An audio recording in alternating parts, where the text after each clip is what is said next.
പതിവ് പോലൊരു ദിവസം 4 വയസ്സുകാരി എലീഷയും 2 വയസ്സുകാരി അനുജത്തിയും വീട്ടുമുറ്റത്ത് കളിച്ചുകൊണ്ടിരിക്കുകയായിരുന്നു. പെട്ടെന്നാണ് അച്ഛൻ ഷോൺ രക്തത്തിൽ കുളിച്ച് അവരുടെ അടുത്തേക്ക് വന്നത്.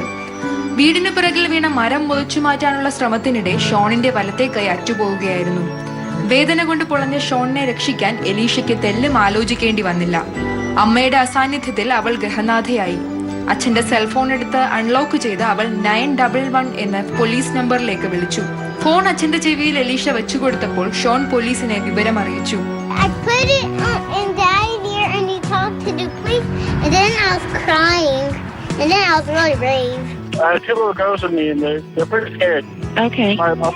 മനസാന്നിധ്യത്തോടെ അടിയന്തര സാഹചര്യത്തെ നേരിട്ട എലീഷ പറയുന്നു, അപ്പോൾ ഞാൻ കുറെ കരഞ്ഞു. പക്ഷെ പിന്നീട് എനിക്ക് മനസ്സിലായി ഞാൻ ധൈര്യമുള്ള കുട്ടിയാണെന്ന്.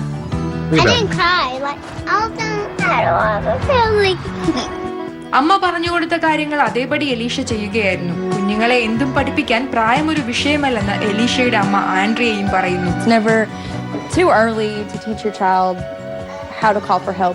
എല്ലാം ഒരു സ്വപ്നം പോലെ. അച്ഛന്റെ ജീവൻ രക്ഷിച്ച ഈ കൊച്ചുമിടുക്കി ഇന്ന് എല്ലാവർക്കും ഹീറോയാണ്.